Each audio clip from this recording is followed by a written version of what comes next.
Welcome to మన Bheemili news. ముందుగా bulletin లోని హెడ్లైన్స్.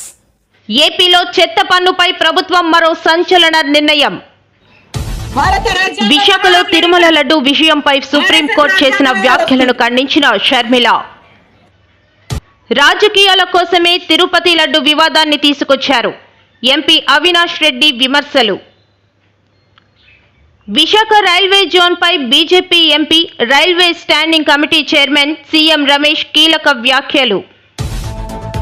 గాంధీజీ చిత్రపటానికి పూలమాల వేసి నివాళులర్పించిన విశాఖ కలెక్టర్. ఏపీలో చెత్త పన్నుపై ప్రభుత్వం మరో సంచలన నిర్ణయం తీసుకుంది. చెత్త పన్నును పూర్తిగా రద్దు చేస్తున్నట్లు ముఖ్యమంత్రి చంద్రబాబు నాయుడు ప్రకటించారు. చెత్త మీద పన్నును పూర్తిగా రద్దు చేస్తున్నాం. వచ్చే కేబినెట్ లో పెట్టి ఆదేశాలు ఇస్తాం. అధికారులు కూడా చెత్త పన్నును ఇకపై వసూలు చేయవద్దు అంటూ సీఎం స్పష్టమైన ఆదేశాలు జారీ చేశారు. వాళ్ళు సిగ్గు లేకుండా రోడ్డు మీద మాట్లాడుతూ ఉంటారు. అందుకే ఆ రోజు చెప్పా, ఎన్నికల కంటే ముందు చెత్త ప్రభుత్వం అని. చెత్త మీద పన్నేశారు గాని చెత్త మాత్రం తొలగించలేదు. ఇంకా ఒక మాట చెప్పాలంటే ఎంత చెత్త ప్రభుత్వం అంటే, చెత్త తొలగించకుండా చెత్త మీద పన్నేసి కావాలని ఆ చెత్త తీసుకొచ్చి మన షాపుల ముందు వేసే పరిస్థితికి వచ్చారు. అందుకే ఈ రోజు అనౌన్స్ చేస్తున్నా, ఎక్కడ కూడా చెత్త మీద పన్నేయడానికి వీలు లేదు, రద్దు చేస్తున్నాం. ఈ రోజు నుంచి ఎక్కడ కలెక్ట్ చేయొద్దని మా మంత్రులకు వాళ్ళకి ఆదేశాలు ఇస్తున్నాను. నెక్స్ట్ కేబినెట్ లో పెట్టి అది కూడా ఆర్డర్స్ కూడా ఇష్యూ చేస్తాం. ఎక్కడ ఇది కలెక్ట్ చేయమని చెప్పి కూడా నేను మీకు తెలియజేస్తున్నా. 2024 స్వచ్ఛతా హీ సేవ 224 ఇక్కడ జరుపుకోవడం, మచిలీపట్నంలో జరుపుకోవడం నేను చాలా సంతోషంగా ఫీల్ అవుతున్నా, గర్వపడుతున్నా. ఎందుకంటే ఈరోజు మహాత్మా గాంధీ పుట్టినరోజు, లాల్ బహదూర్ శాస్త్రి గారు పుట్టినరోజు. ఈ రెండు కూడా అరుదైన అనుభవాలు. అలాంటి అరుదైన అనుభవాలు ప్రజల ముందర ఇక్కడ మనందరం కలిసి జరుపుకుంటూ, అదే సమయంలో మహాత్మా గాంధీ చేసిన సేవల్ని ఒక్కసారి మనం గుర్తు చేసుకుంటున్నాం, నివాళులర్పిస్తున్నాం. అలాంటి నివాళులర్పించే కార్యక్రమంలో భవిష్యత్తులో ఒక స్ఫూర్తిదాయకంగా ముందుకు పోవాలంటే ఏం చేయాలనో మనం ఆలోచించాల్సిన అవసరం ఉంది. ఇప్పుడే ప్రసాద్ గారు స్వచ్ఛ సుందర చల్లపల్లి ఆయన కళ 10 సంవత్సరాల నుంచి పనిచేస్తున్నారు. అలాంటి స్ఫూర్తి ప్రతి ఒక్కరిలో రావాలని మనస్ఫూర్తిగా భగవంతుని కోరుకుంటున్నా. ఆ స్ఫూర్తిని మీకు అందరికీ రావాల్సిన అవసరం ఉంది. ఇప్పుడే ఇక్కడే స్వచ్ఛ సేవకులున్నారు. మనందరం రోడ్లో బాగా తిరుగుతున్నామంటే, మన ఆరోగ్యం బాగుందంటే ఈ సేవకులే కారణం. ఎన్నో పనులు చేస్తారు కానీ ఎవరైతే ఇలాంటి సేవాభావంతో పనిచేస్తున్నారో వాళ్ళని మనం మనస్ఫూర్తిగా అభినందించాలి. వాళ్ళకు పూర్తి సహకారం అందించాల్సిన బాధ్యత మనలందరిపైన ఉంది. ఈరోజు ఒక మంచి పని ఏది చేసినా ఆ మంచి పని శాశ్వతంగా గుర్తుంటుంది. అనంతపూర్ జిల్లాలో ఒక ఊర్లో రథం ఉంటే రథాన్ని తగలబెట్టి దాని మీద నెపం మన మీద వేయాలని చెప్పి చూశారు. నేను ఒకే ఒక మాట చెప్పాను, ఒల్లి దగ్గర పెట్టుకోండి. మీరు నేరం చేస్తే నేరం చేసిన 2 నిమిషాల్లో మీ చొక్కా పట్టుకునే వ్యవస్థ నా దగ్గర ఉంది. నేరస్తుల్ని వదిలిపెట్టని చాలా స్పష్టంగా చెప్పాను. జాతిపిత మహాత్మా గాంధీ జయంతిని పురస్కరించుకుని నగరంలో ఉన్న గాంధీ విగ్రహానికి నివాళులర్పించేందుకు షర్మిలారెడ్డి విశాఖకు వచ్చారు. ఈ సందర్భంగా ఎయిర్పోర్టులో షర్మిలకు కాంగ్రెస్ కార్యకర్తలు ఘన స్వాగతం పలికారు. అనంతరం షర్మిల మీడియాతో మాట్లాడుతూ తిరుమల లడ్డు విషయంపై సుప్రీంకోర్టు చేసిన వ్యాఖ్యలను బట్టి చూస్తే ఈ వ్యవహారాన్ని కేంద్రం దర్యాప్తు చేయాలని అన్నట్టుగా ఉందన్నారు.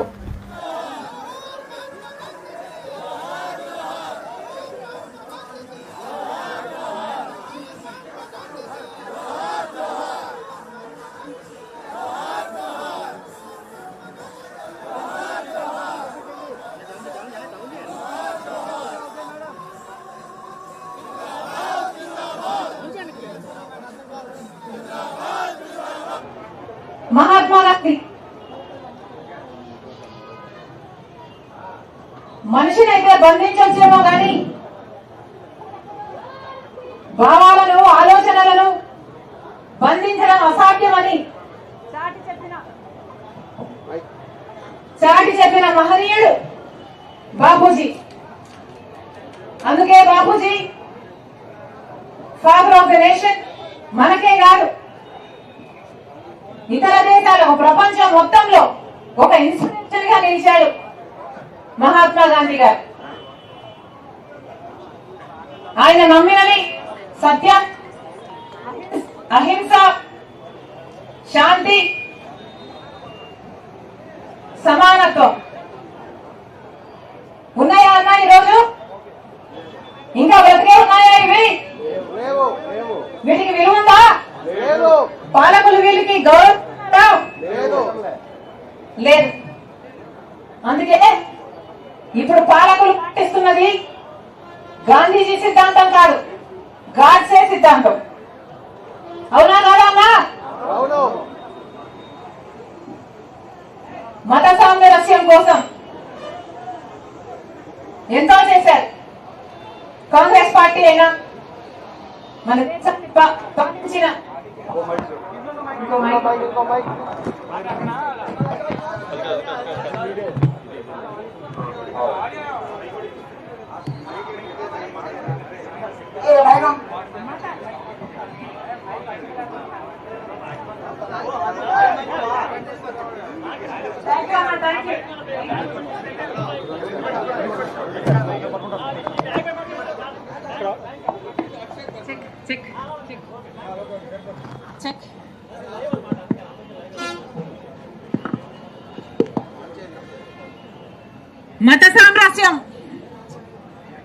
మత సామరస్యానికి చిచ్చు పెట్టేలా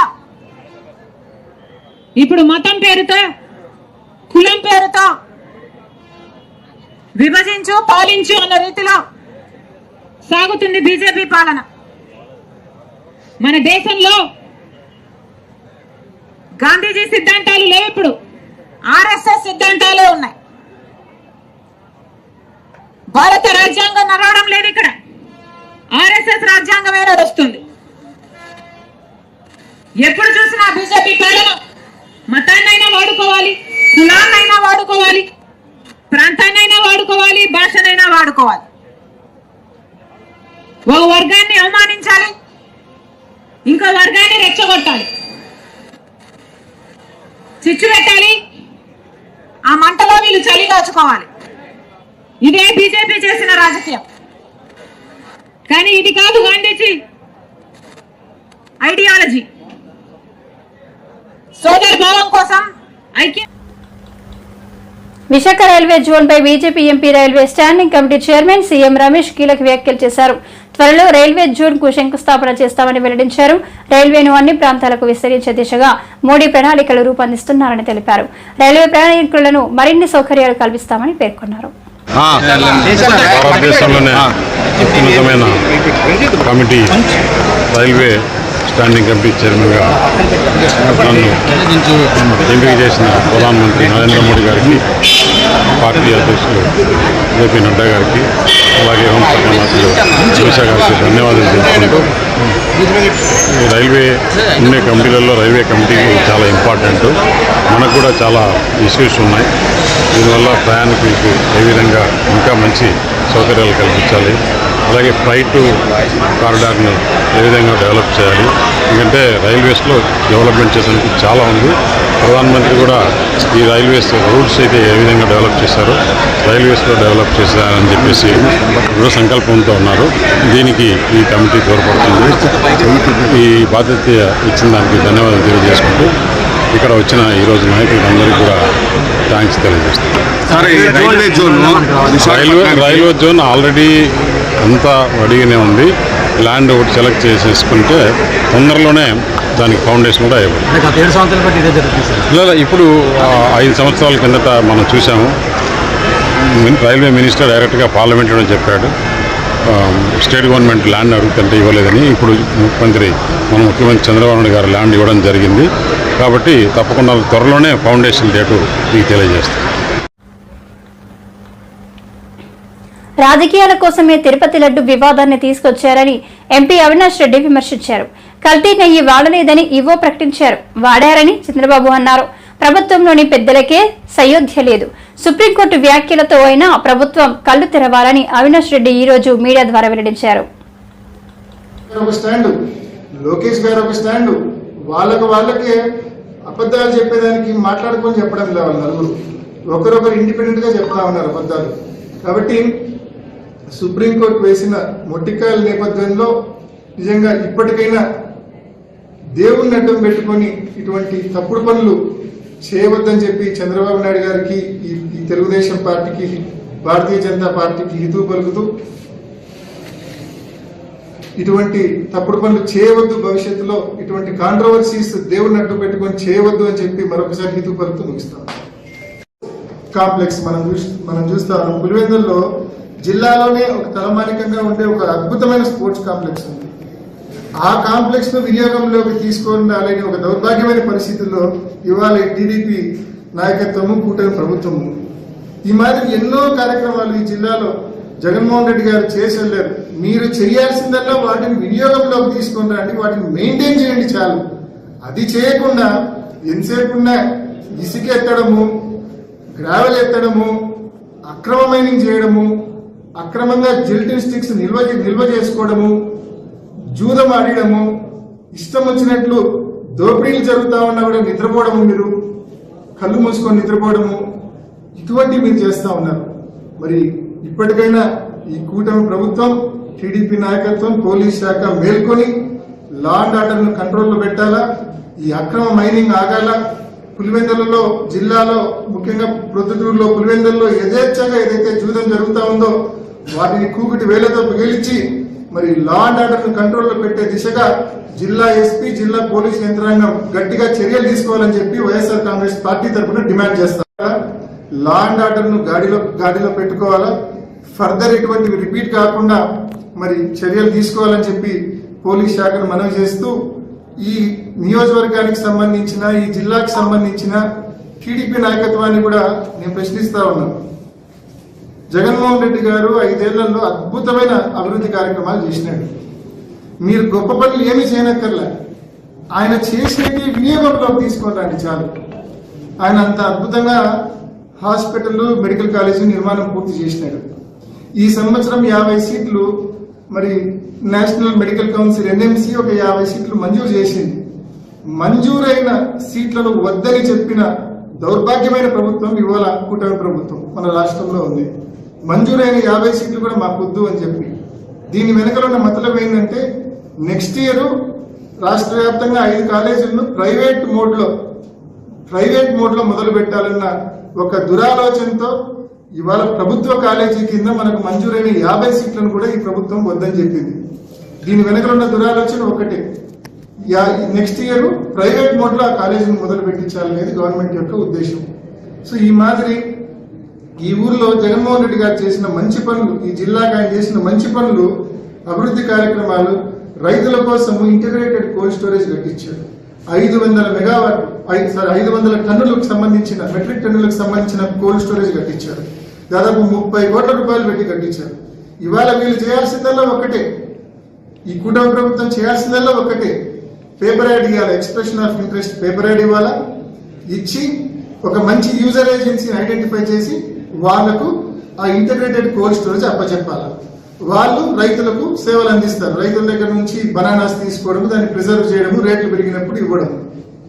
ఒక యూజర్ ఎండాడలో Naredco national real estate development council Uttarandhra zone Visakha శాఖల ఆధ్వర్యంలో ప్రజాప్రతినిధులతో మీట్ అండ్ గ్రీట్ కార్యక్రమం జరిగింది. నూతన ప్రభుత్వం ఏర్పాటైన తరువాత ప్రజాప్రతినిధులను కలిసి విశాఖ చుట్టుప్రక్కల లేఅవుట్లు, అపార్ట్మెంట్లు నిర్మాణం చేపడుతున్న నారెడ్కో సభ్యులందరూ కలిసి నిర్మాణ రంగంలో వస్తున్న పలు మార్పులు, ప్రభుత్వం అందించవలసిన సహకారాలపై తమ అభిప్రాయాలను వెల్లడించేందుకు ఈ కార్యక్రమం ఏర్పాటు చేశారు. ఈ కార్యక్రమాన్ని ఉద్దేశించి రాష్ట్ర నారెడ్కో అధ్యక్షులు గద్దె చక్రధర్ మాట్లాడుతూ, ప్రతి కుటుంబానికి ఇంటి స్థలం, నివాస గృహం సరసమైన ధరలో అందించాలన్నదే నారెడ్కో ఉద్దేశమని చెప్పారు. విశాఖ పార్లమెంట్ సభ్యులు శ్రీ భరత్ మాట్లాడుతూ, మౌలిక రంగ విస్తరణకు ప్రభుత్వంతో పాటు ప్రైవేట్ రంగం కూడా కలిసి చేస్తే ఫలితాలు బాగా వస్తాయన్నారు. గాజువాక శాసనసభ్యులు రాష్ట్ర తెలుగుదేశం పార్టీ అధ్యక్షులు పల్లా శ్రీనివాసరావు మాట్లాడుతూ నూతన ప్రభుత్వం విశాఖపట్నం అభివృద్ధికి, నిర్మాణ రంగం అభివృద్ధికి కట్టుబడి ఉందన్నారు. విశాఖ అభివృద్ధికి మరియు విధాన నిర్ణయాలలో నారెడ్కో సంస్థను కూడా భాగస్వామిని చేస్తామని పేర్కొన్నారు. ఆ ప్లాట్ఫామ్ తప్పకుండా తీసుకెళ్తారు. మీరు కూడా నారాయణ గారితో కమ్యూనికేట్ చేశారు కాబట్టి ఐ బిలీవ్ దట్ ఐ తొందరగా కనెక్ట్ అవుతానండి. శాండ్ పాలసీ బండారు గారు అన్నట్టు పుట్టి మన ఒక జిల్లాకే ఇబ్బంది ఉంది అంటే మన ఒక జిల్లాకి ఏదో పరిష్కారం తప్పకుండా త్వరలో వస్తుందని కోరుకుంటున్నాను. మొన్న లోకేష్ గారు వచ్చినప్పుడు కూడా మేము ఆయన కలిసినప్పుడు దీని మీద కొంచెం చర్చ జరిగింది. ఇప్పుడు ఈ వర్షాలు తగ్గిన తర్వాత దీని మీద ఏదో ఒక రెజల్యూషన్ చేయాలనే ఆలోచన కూడా ఆయన చెప్పడం జరిగింది. నెక్స్ట్ ఇది సిఆర్జెడ్ జోన్ అంటే భీమ్లీ స్ట్రెచ్ అంతా ఇప్పుడు అది మార్చాలి. తప్పకుండా అది మార్చే విధంగా ప్రభుత్వం పనిచేస్తుందని ముఖ్యమంత్రి గారు కూడా మీటింగ్లో చెప్పడం జరిగింది. ఆ విధంగా మేము కూడా ఆయన లీడర్షిప్లో టేకప్ ద పాయింట్. నెక్స్ట్ మీరు ఈ పబ్లిక్ ఇన్ఫ్రాస్ట్రక్చర్ ఫ్లైఓవర్స్, మెట్రో ఇది డెవలప్ చేయాలి, పబ్లిక్ ట్రాన్స్పోర్టేషన్ అన్నారు. సో జస్ట్ నేను ఆల్రెడీ 2-3 వేదికల్లో కూడా చెప్పడం జరిగింది. ఇవాళ సిటీ ద్వారా వెళ్ళే highway from steel plant Anakapalli నుంచి రాజశేఖర్ జంక్షన్ కొమ్మాది అంతా దాంట్లో ప్రపోజ్ 12 ఫ్లైఓవర్స్ ఆల్రెడీ NHAI చేసింది. కానీ ఇప్పుడు సీఎం గారు వచ్చినప్పుడు అది చూసి ఒక డిస్కషన్లో ఆయన ఒప్పుకున్నది ఏంటంటే 12 ఫ్లైఓవర్ల బదులు అది మర్జ్ చేసి ఒక ఎలివేటెడ్ కారిడార్ లాగా మనం తయారు చేయగలిగితే అది ఎలాంగేటెడ్ స్ట్రక్చర్ 8 ఫ్లైఓవర్లు కలిపి ఒకటి, ఇంకో 3 కలిపి ఒకటి చేస్తే అది ఎలాంగేటెడ్ కారిడార్ లాగా మనం డెవలప్ చేయగలుగుతాము. అండ్ అదే దాని మీద మెట్రో కూడా రావాలి అంటే అది డబుల్ డెక్కర్ అయిపోతుంది. అంటే 8 మీటర్ల హైట్కి ఫ్లైఓవర్ వస్తుంది, దానిపైన మెట్రో వస్తుంది. ఇది ఒకటేమో ఇప్పుడు ట్రాఫిక్ కోసం ఫ్లైఓవర్ వెంటనే కట్టేయమంటారు. ఫ్లైఓవర్ ఇప్పుడు కట్టేస్తే శాశ్వతంగా మెట్రో కట్టలేదు. సో దీంతో కొంత బ్యాలెన్స్ అవసరము. ఫ్లైఓవర్లు ఇప్పుడు కడితే మెట్రో కోల్పోతాం కాబట్టి ఇప్పుడు మెట్రో మళ్ళీ భవిష్యత్తులో అవసరం ఉంటే కట్టలేము కాబట్టి ఇది సీఎం గారి లెవెల్లో ఇన్ఫ్రాస్ట్రక్చర్ మినిస్టర్ గారు ఇద్దరు రివ్యూ చేస్తున్నారు. వాళ్ళకి నిర్ణయం తీసుకున్న వెంటనే నాకు తెలిసి మెట్రో కూడా కట్టాలని అంటారు కాబట్టి తప్పకుండా ఇది 2 డిజైన్ చేసి తప్పకుండా టేకప్ చేస్తామండి. నమస్కారం అండి, నా పేరు గద్దె చక్రధర్, నారెడ్కో ఆంధ్రప్రదేశ్ ప్రెసిడెంట్.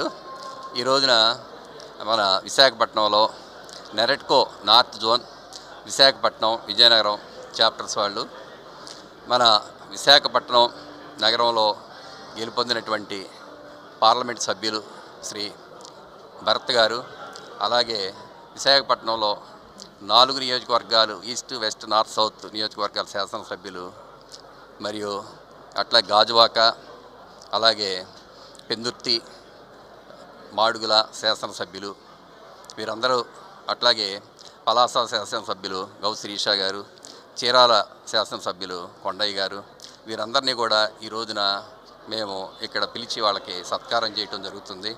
ఎందుకంటే వీరందరూ కూడా ప్రజలు వాళ్ళని ఆదరించి ఈ రోజున విశాఖపట్నంలో వారిని అత్యధిక మెజారిటీలతో గెలిపించారు. గత 5 సంవత్సరాలుగా మరి విశాఖపట్నంలో ఎన్నో ఇబ్బందుల్ని అధిగమించి ఈ రోజున మా అందరం కూడా వ్యాపారస్తులం ఈ రియల్ ఎస్టేట్ ఇండస్ట్రీ అంతా కూడా నిలదొక్కొని ఈ రోజున ఈ కొత్త ప్రభుత్వం ఏర్పడిన తర్వాత విశాఖ కలెక్టరేట్లో బుధవారం గాంధీ జయంతి కార్యక్రమం నిర్వహించారు. ఈ కార్యక్రమానికి ముఖ్య అతిథిగా జిల్లా కలెక్టర్ పాల్గొన్నారు. గాంధీజీ చిత్రపటానికి పూలమాలలు వేసి నివాళులర్పించారు. అనంతరం కలెక్టర్ మాట్లాడుతూ గాంధీజీ చేసిన సేవలను వివరించారు.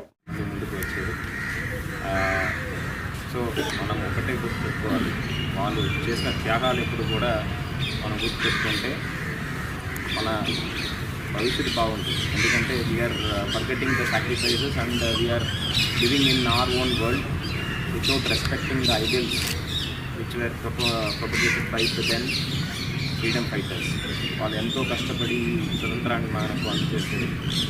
దాన్ని ఒకరోజు మాత్రమే కాకుండా ప్రతిరోజు కూడా గుర్తుంచుకోవాల్సిన అవసరం ఉంది. వాళ్ళు ఒక కళతో ఆ త్యాగాలన్నీ చేశారు. మన దేశం బాగుండాలి, దేశ ప్రజలు బాగుండాలి అనే ఉద్దేశంతో ఇవన్నీ చేసుకొచ్చారు. ఆ దేశ ప్రజలకు మంచి చేసే అవకాశం మనందరికీ ఉంది. ప్రభుత్వ ఉద్యోగిగా మనందరికీ ఆ అవకాశం దొరికింది. మనం దానికి సంతోషపడాలి, గర్వపడాలి. అవకాశాన్ని మనము చక్కగా వాడుకుంటే ప్రతి ఒక్క పేదవారికి మనము మేలు చేసే అవకాశం ఉంది. Especially most of you here are from revenue department ఒక కీలకమైన పాత్ర వహిస్తుంది దీంట్లో. ఎందుకంటే land is the most crucial asset for anybody. ఆ క్రూషియల్ అసెట్తో వాళ్ళకు ఒక ఎమోషనల్ అటాచ్మెంట్ ఉంటుంది, ఒక అనుబంధం ఉంటుంది. సో అలాంటి ఒక అసెట్ని రక్షించడానికి మన చేతిలో అధికారం ఇచ్చారు. ఆ అధికారాన్ని మనము పేదలకు ఉపయోగపడే విధంగా వాడుకోవాలి. పెద్దవాళ్ళకి, గొప్పవాళ్ళకి, ధనవంతులకి అందరూ ఆడుకుంటారు. వాళ్ళకు ఎలాగైనా న్యాయం జరుగుతుంది. పేదవాళ్ళే మనము కాపాడాల్సిన అవసరం ఉంది, వాళ్ళకి న్యాయం చేయాల్సిన అవసరం ఉంది. అంతేకాకుండా వివిధ డిపార్ట్మెంట్ నుంచి కూడా హెచ్ఓడిసి ఈరోజు వచ్చారు. మీరు అందరూ కూడా వాళ్ళకు కావాల్సిన సహాయం చేపట్టాలి. ఇప్పుడు శాస్త్రి గారి గురించి మాట్లాడాలంటే ఆయన స్లోగన్ అందరికీ గుర్తుంటుంది, జై జవాన్ జై కిసాన్ అని. ఇండో పాకిస్తాన్ వార్ సమయంలో ఆయన ఈ ఒక్క స్లోగన్ వల్ల ఎంటైర్ కంట్రీని ఆయన మోటివేట్ చేస్తూ గ్రీన్ రెవల్యూషన్, వైట్ రెవల్యూషన్ అనేదంతా కూడా ఆయన హాయంలోనే తీసుకురావడం జరిగింది. ఈరోజు మనము షిప్ టు మౌత్ ఎగ్జిస్టెన్స్ అంటారు. ఎప్పుడు విదేశాల నుంచి మనకి గోధుమ కానీ బియ్యం కానీ వస్తుంది, దాని ద్వారా ఎంతమందికి మనము భోజనం ఇవ్వగలని అనే పరిస్థితి నుంచి ఇప్పుడు వేల కోట్ల టన్నులు మనము ఎగుమతి చేసే పరిస్థితికి వచ్చామంటే కేవలం ఆయన ఒక కృషి వల్లే. సో ఆయన కూడా ఈరోజు మనం గుర్తుపెట్టుకోవాల్సిన అవసరం ఉంది. ఈవెన్ వైట్ రెవల్యూషన్ ఆల్సో మనము మిల్క్లో సెల్ఫ్ సఫిషియన్సీ అచీవ్ అయ్యామంటే ఇది purely because of the efforts made by the 10th prime minister Lal Bahadur Shastri garu. వారందరి త్యాగాలు మనము ఈరోజు గుర్తుపెట్టుకొని మన పనితీరుని మార్చుకొని పేదలకు ఉపయోగపడే విధంగా, ప్రజాస్వామ్యం బాగుపడే విధంగా మనము ప్రవర్తించాలని ఈ సందర్భంగా అందరినీ కోరుతున్నాను.